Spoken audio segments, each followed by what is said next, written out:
bamwe bafite poste zigomba kurambikwa ibiganza ariko muri muntu wese wazikiye Kristo mu nzu y'Imana bafite umurimo no kuvuga ngo utakoze abari ikigande ku murimo w'Imana. Umuntu wese wakirwa wize Yesu Kristo umwami w'ikiza aba ari umukozi. Imirimo ntabwo isa ariko buri muntu wese agomba kuba ari umukozi. None hari igihe usanga abantu yego bari mu itorero uyu munsi ariko bakora imirimo imwe ukabona n'abantu twe tukayigaya. Hakaba abandi bakora ko bati ko uyu muntu yakoze neza.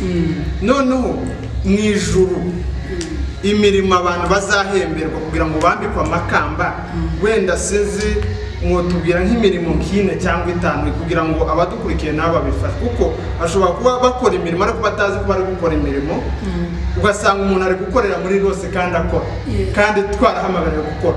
So as we are still live nk'abizera tugomba gukora imirimo tuzi inyishu cyangwa se inyungu zizavamo ejo. So what can you encourage for the people who are following us? Yeah, we can help them. Yes. Ikintu kimwe gikomeye cyane muri nosi n'ibibazo abantu bafite mu bwami bwa Kristo mu nzu y'Imana nuko abantu bazi yuko umukozi ari pasteur abandi bazi ko ari kuba apotre ariko hari abantu bitwa ayo mazina atari bo. Yes. Barataye network kandi ikintu Imana yakuremeye n'ubu atari cyo mu gukora niyo wakora ikintu ukagikora cyane ariko atari cyakindi ntabwo uzagenda. Exactly. Abantu bari mu kazi ariko barize ubuganga ariko arimo kwiguga arimo gukora ubwarimu.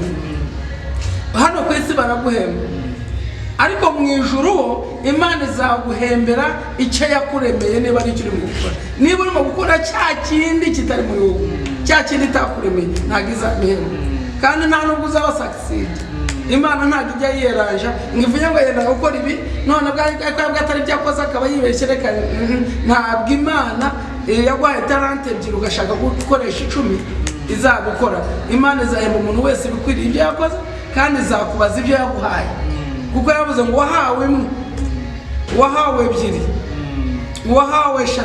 Urumva buri muntu wese afite ibyo yahawe. Itaranto wahawe niyo izakubaza. Wahawe 10 azabazwa 10 wahawe imwe 5 azabazwa 5 ntuzashaka gukoresha 10 warahawe kandi uzakoresha imwe warahawe 10. Those are mistakes. Umuhanga umwe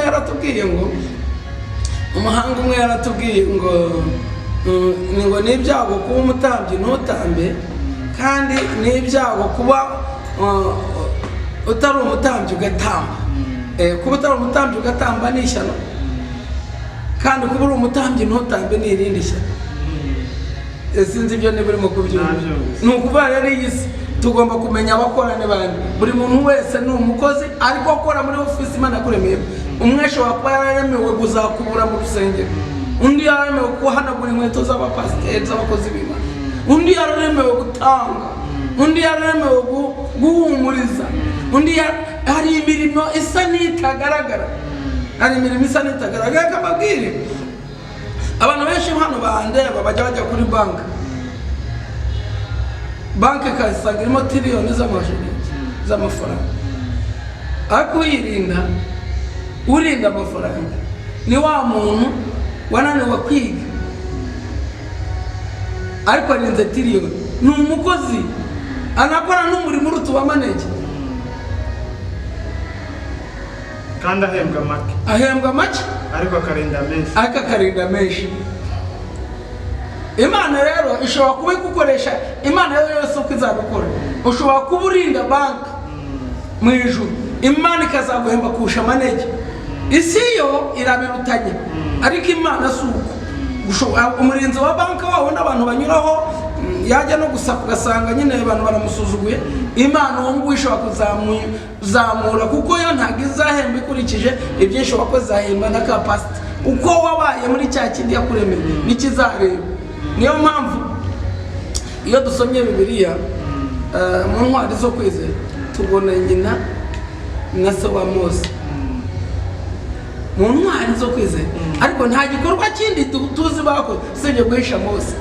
Ni akantu gato yabakoze mu izindi sirima ni ikintu batekereje bagikora umwana mu mezi 3 baba muhisha amezi 3 umukobwa wa Farawo aramubonye aramutwara ariko ariko iyo record kuba Mose yitwa Mose wabayeho abandi bicwa we ntapfa kubera umuntu wagize ubwenge bwo kumuhisha honore uko kwizera kwahawe variyo iremereye ku buryo ari mu ntwari zo kwizera.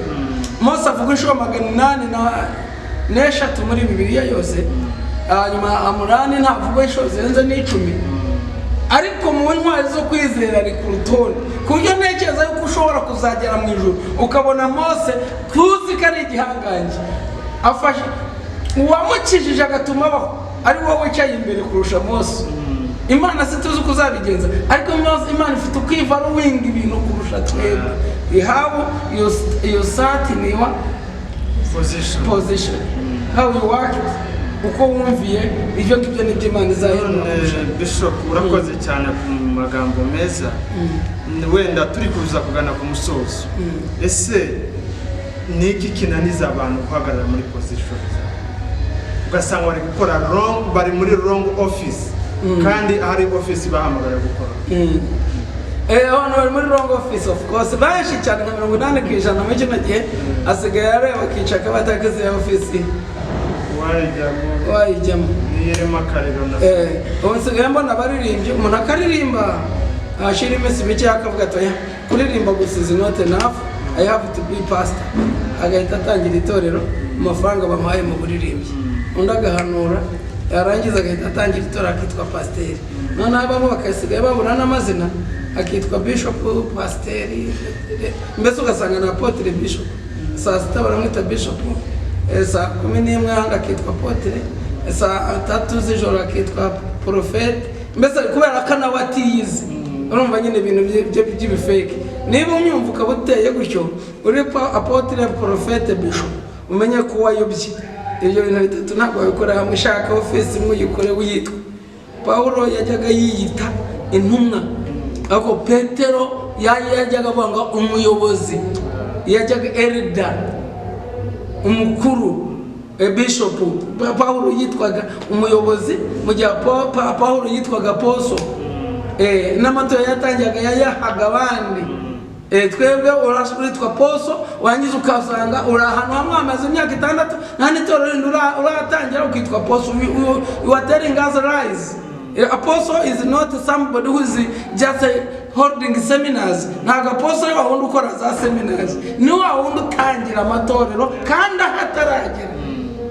Ntago apostle afite office nakora byo gusa ku buryo afite itorero y'abantu 600 twa apostle. You have to be traveling and start churches, planting churches. That is the work of. So abantu nyina amazina kera tukiri batoya hari amazina twitwaga nk'umuntu w'umusore wo mu Satanazi ntiyakwemera, bamwita Steven, ukamwita Jaden, utuzina tugezweho bamwita Tanazi akumva n'iby'abasaza. Rero hari abantu nyine bari mu murimo w'Imana nayo ibintu by'Imana rimwe babyise by'abasaza. Reka mbabwire ngo you have to stand in your position. Bazimana bagare muri position.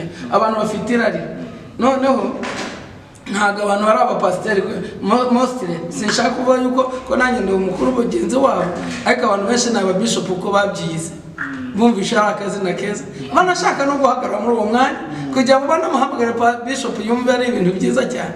None bashaka ko abapasiteri kuko nyine nashaka kugira ngo bamwite pasiteri n'abana posting pastor. Abantu bashaka kwitwa apostle, abantu bashaka kwitwa prophet. Just muri sense but not a call. Ibyo rero nyine ubwo ngubwo gusa nabyo nyine wabikora kuko arabikora, ariko ntabwo ari byiza. You have to know your position. You know how God aho Imana yaguhamagariye akaba ari gukora. Imana ikeneye gukora ibyo yaguhamagariye nibyo byiza.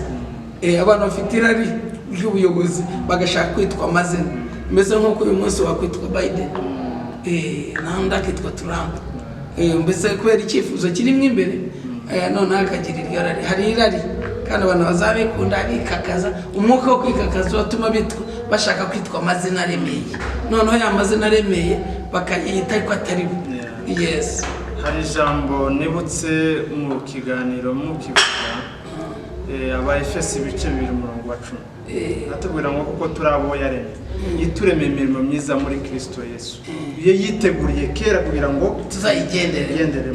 None abantu bagize ubunebwe bwo gutahura imirimo Imana yabaremeye bagiye muri ofisi z'abandi kugira ngo tuzabura akazi gatwebwe. Bamwe bataye akazi bahinze akazi kacu kugira ngo twe tugume hari abandi batwaye akazi k'abandi ariko ba bandi nabo bagagazemo neza wowe wamenya kawe wagatwaye ntago bazabitindamo.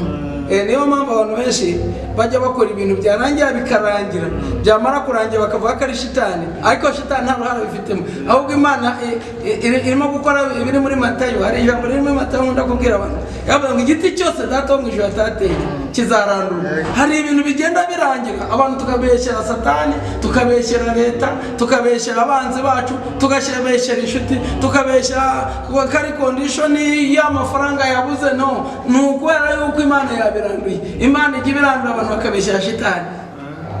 Ugasanga umuntu yakoze ibintu biri mu mateka n'ibigihari azwangiza ngo shitani wakoze rimwe atari shitani na Satani atabiza ahubwo Satani yakumva urimo kubivuga akaza kureba ko abantu ko bari mu kumbeshyera akajya kureba yajya kuza agatega amatwi akumva murimo kuvuga ngo hari ibintu byarangiye akareba agasanga nta ruhara bifitemo akumirwa nawe.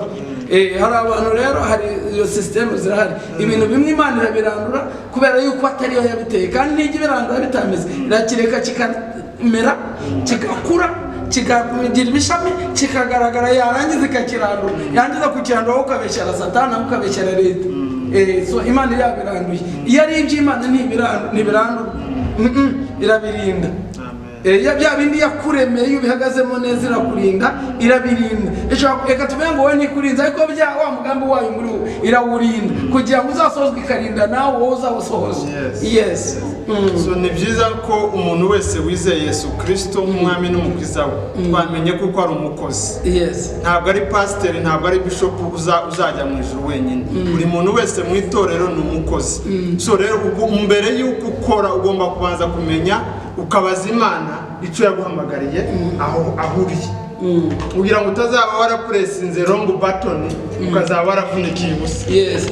Puresinga wrong button abyasoneye gukanda pesi. Hariho iyo tufite telefone agiye ukanda umuntu aguhamagara noneho wajya kuyakira telefone ugakanda kuri no ugatukura ntukande kuri kandi ka green noneho ugasanga ibibazo byiyongereye. Bemewe guhamagarwa na Yesu na telefone ye ariko bapuresinga wrong button kandi Yesu hari. Ubwo rero abantu bagaruka muri position zabo. Imana ibaha umugisha. Reka rero dusoze dusaba umubyeyi wacu n'ubundi adusengere kandi asabira umugisha n'abadukurikiye. Jehovah Nisi, Jehovah Shalom, we thank you, we give you honor and glory because you are great and you are powerful, Father. Let these people get blessing because they have received, they have fought, they have pressed everything, mighty Father, into your name. Thank you, Father, because you are great. In the name of Jesus Christ we pray. Amen. Shalom. God bless you.